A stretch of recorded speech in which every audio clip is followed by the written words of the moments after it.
stocks now that the Delta variant's wreaking havoc on the global economy? Roughly a month ago, we got a great quarter from Cleveland-Cliffs. That's the largest flat-rolled steel producer in North America and a favorite of mine. But in recent weeks, the stock has pulled back more than 12% from its August highs, thanks to the Delta slowdown. Worries that Congress might not be able to pass Biden's big infrastructure package. Cleveland-Cliffs is a tough nut to crack. On the one hand, it's a terrific company with an insanely cheap stock, 4 times earnings. I mean, it's crazy, right?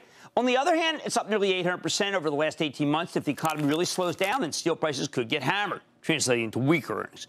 Maybe there's something different, though. Before you give up on the steel trade, we got to check in with Lorenzo Goncalves. He's the chairman and CEO of Cleveland-Cliffs. Get a better sense of where this company is headed. Mr. Goncalves, welcome back to Mad Money. Thank you very much for having me on, Jim. It's a pleasure to talk to you again. Same. I want to get right to the heart of it. The new economy, sir, it runs on steel. Am I right? Yeah. The new economy is no different than the old economy. Everything that is surrounding us has steel, and we supply them all.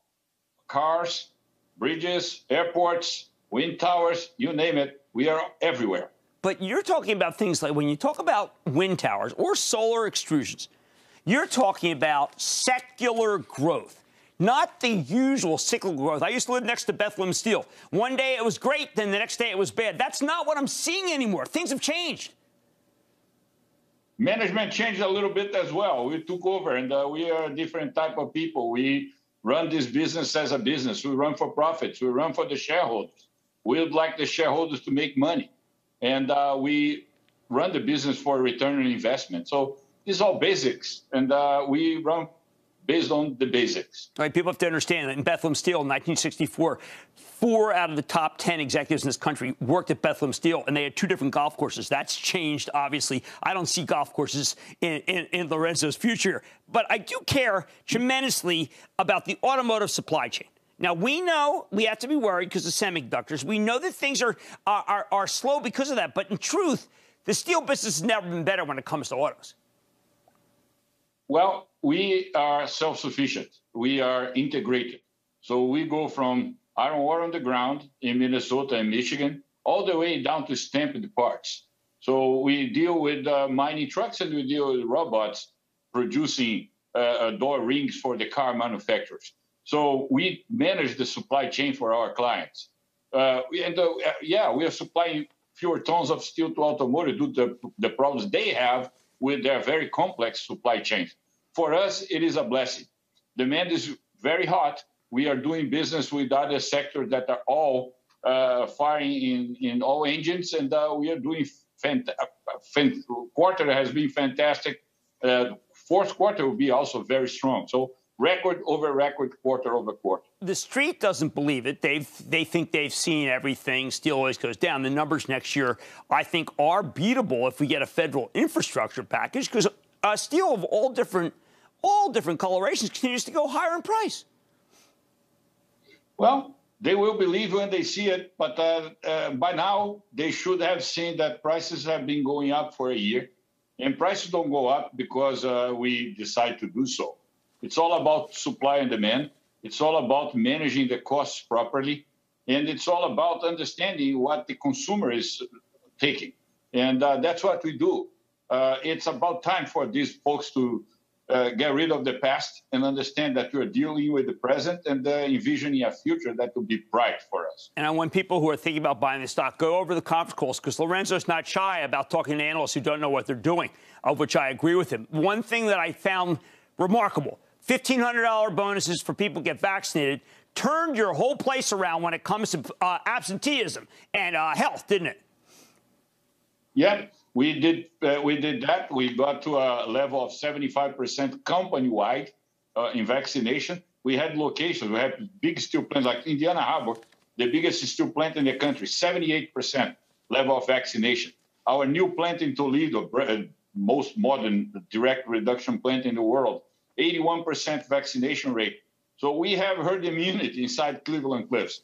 And by the way, all the locations that got above 75% vaccination rate, instead of the 1,500, we paid 3,000. So we doubled in the locations that were able to get to 75% or better in vaccination rates. So we got 31 of our 46 locations above 75%. One of my colleagues asked me to ask you, well, what happens about the people who voluntarily got it? I mean, what do you do about the guy who did it or a gal who did it?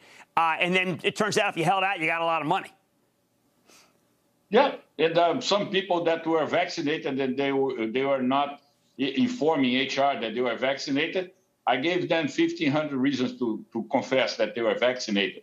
So there's a lot of things that don't belong when you're dealing with a healthcare issue, like a serious healthcare issue like COVID.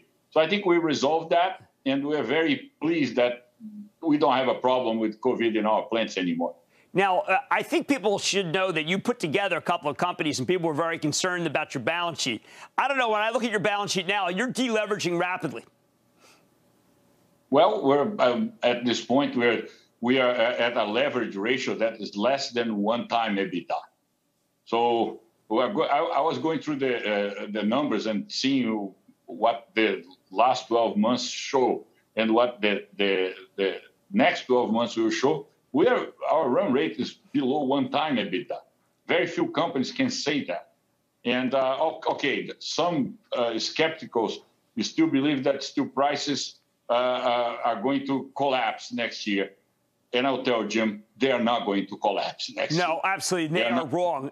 But then there are a lot of critics who say, wait a second, this industry is a dirty industry. Maybe they should be, we don't even want to be in the steel business. Where are we versus others in this world? We are by far the cleanest steel industry in the entire world. All of our blast furnaces use iron ore pellets, 0 tons of sinter.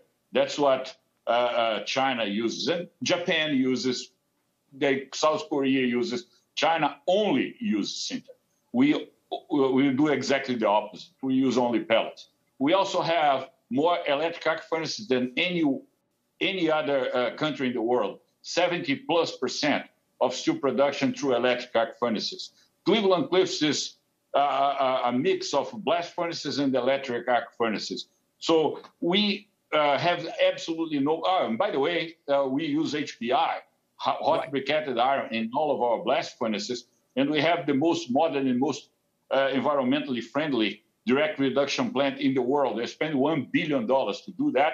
It started up in December 2020. So we need to advertise better what we do. We are very green, and we do all that with our own money. Well, look, I am a believer. You made me a believer in the single digits when you told me that I would be wrong. I respect that, sir. I got on board, and you have delivered. Lorenzo Goncalves, Chairman, President, and CEO of Cleveland-Cliffs. Really great to see you again. Nice to see you as well, Jim. Take care. Thank you for having me on. Cleveland-Cliffs, I believe they have money's back in for the break.